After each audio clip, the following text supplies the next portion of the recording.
Fred Vasseur vient de révéler quelque chose de si explosif, de si brutalement honnête, que cela a arraché le couvercle du chaos qui fermentait à l'intérieur de Ferrari toute la saison. Après des jours de spéculation, de frustration et de silence, le directeur d'équipe est finalement sorti de sa cachette, et ce qu'il a dit sur Hamilton et les conversations radio pendant le Grand Prix du Canada a stupéfié tout le paddock. Ce n'est pas juste une autre déclaration vague de relations publiques. C'est la confirmation du sommet que ce que nous avons tous entendu sur les radios de l'équipe était réel, était sérieux et était bien plus dommageable que Ferrari n'a jamais voulu l'admettre. Les messages radio divulgués faisaient déjà des vagues.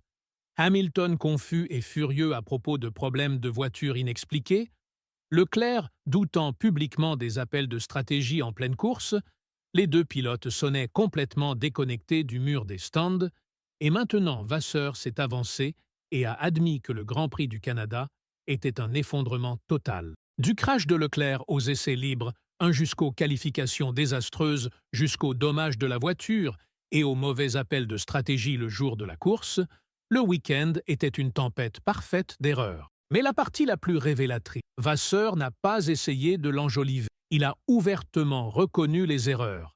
Il a admis les échecs de communication et il a pointé du doigt la pression qui s'est construite non seulement dans le garage, mais dans la culture même de l'exécution de courses de Ferrari. Les commentaires ont confirmé ce que les fans et les initiés chuchotaient depuis des semaines.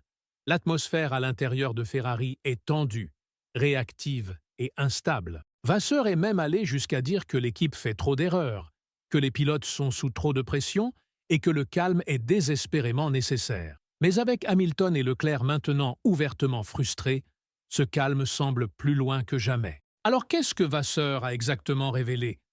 À quel point la situation interne chez Ferrari est-elle mauvaise? Quelles étaient les histoires complètes derrière ces messages radio choquants? Et cette équipe peut-elle même se rétablir avant que la saison ne leur glisse complètement entre les doigts? Assurez-vous d'appuyer sur ce bouton « J'aime », abonnez-vous à la chaîne et restez avec nous jusqu'à la fin.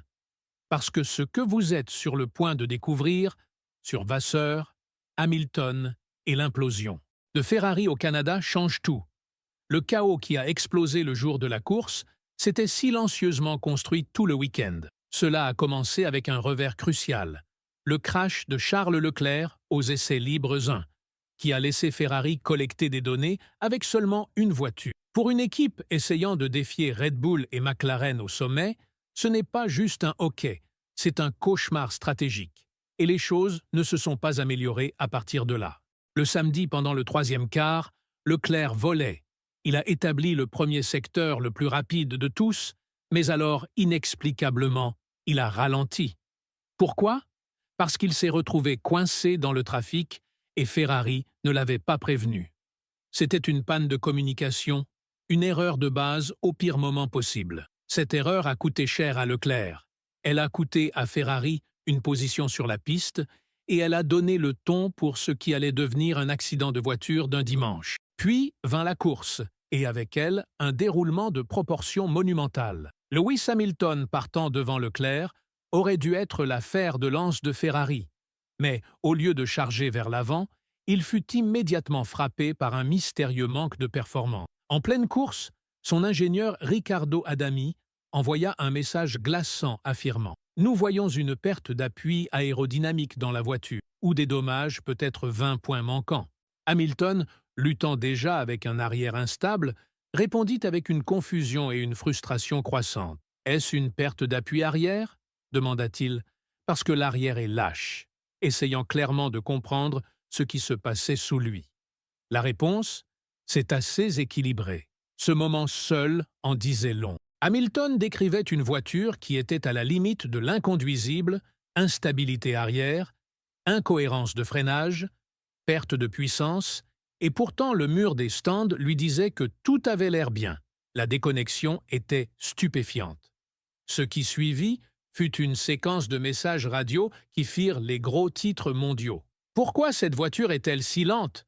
demanda Hamilton exaspéré. « Sans puissance, sans rythme, les gars. » Ce n'était pas juste une plainte.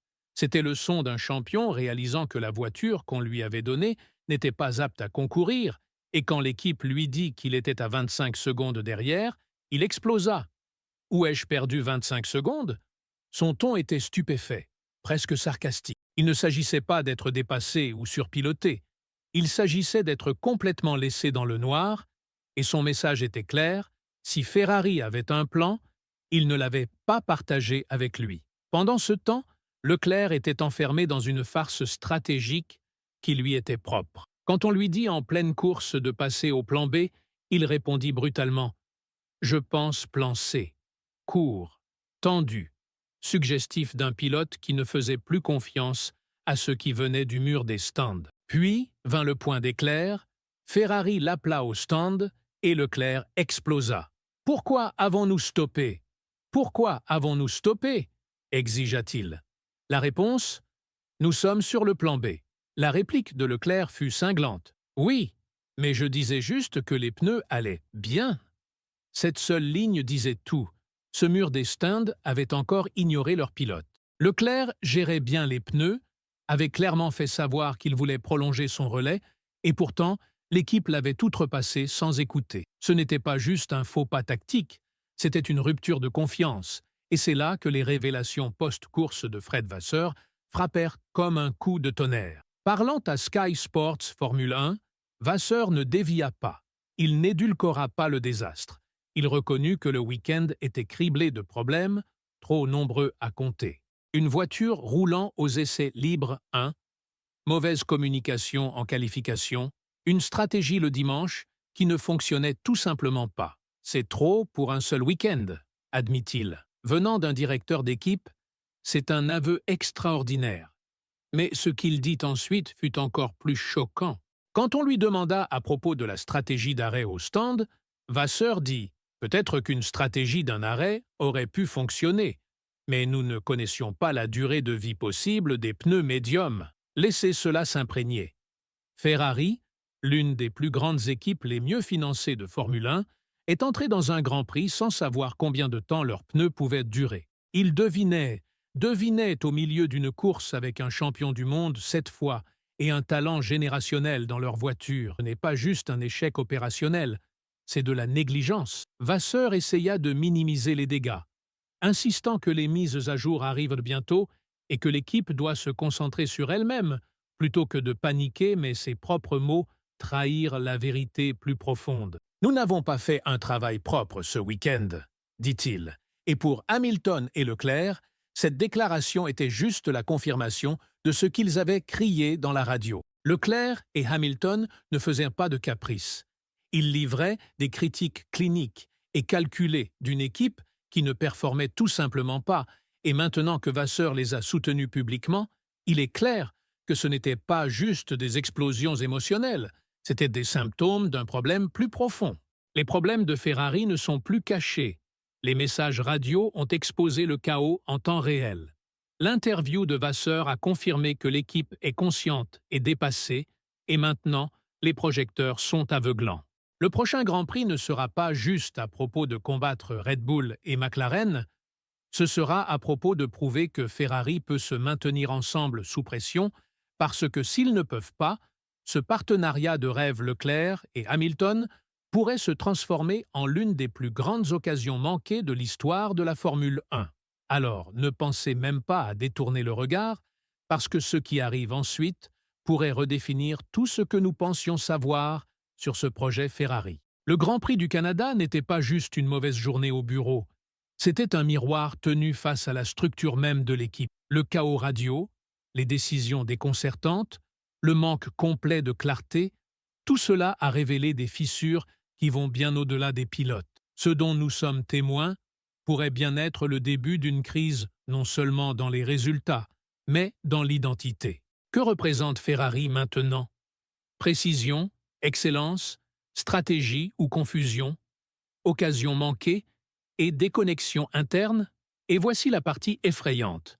La tempête n'est pas finie. Elle ne fait que commencer. La pression sur Vasseur est maintenant différente de tout ce qu'il a affronté depuis qu'il a pris le rôle. La pression sur Leclerc se construit Alors qu'il regarde sa carrière dériver plus loin du titre dont il rêve depuis l'enfance, et pour Hamilton qui a fait le mouvement le plus audacieux de sa carrière en rejoignant Ferrari, le poids de l'attente, de la frustration et du doute devient plus lourd à chaque tour qui passe. Avec la prochaine course qui approche rapidement, chaque décision que Ferrari prendra à partir de maintenant sera sous un microscope. Fans, médias, équipes rivales, tout le monde regarde. Un mauvais appel, un week-end de plus comme Montréal, et la réaction ne sera pas juste forte, elle sera assourdissante. Il n'y a plus de place pour la confusion du plan B, plus d'indifférence face aux erreurs, comme si c'était des douleurs de croissance. Ferrari a deux des pilotes les plus talentueux de la grille, et s'ils ne peuvent pas leur fournir une voiture qui marche, une stratégie qui a du sens et une équipe qui écoute, les conséquences seront sévères, parce que la réalité est celle-ci.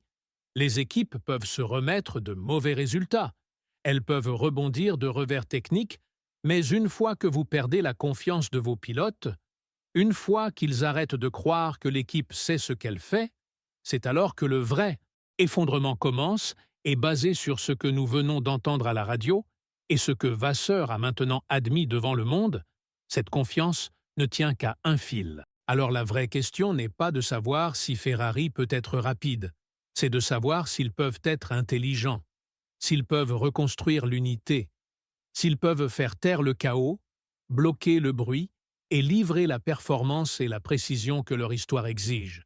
Parce que s'ils ne peuvent pas, ce ne sera pas un défi de championnat, ce sera un effondrement public lent de l'un des projets les plus attendus de la Formule 1. Assurez-vous d'aimer cette vidéo, abonnez-vous à la chaîne et activez les notifications pour ne manquer aucune mise à jour parce que le prochain chapitre de cette histoire ne façonnera pas seulement l'avenir de Ferrari.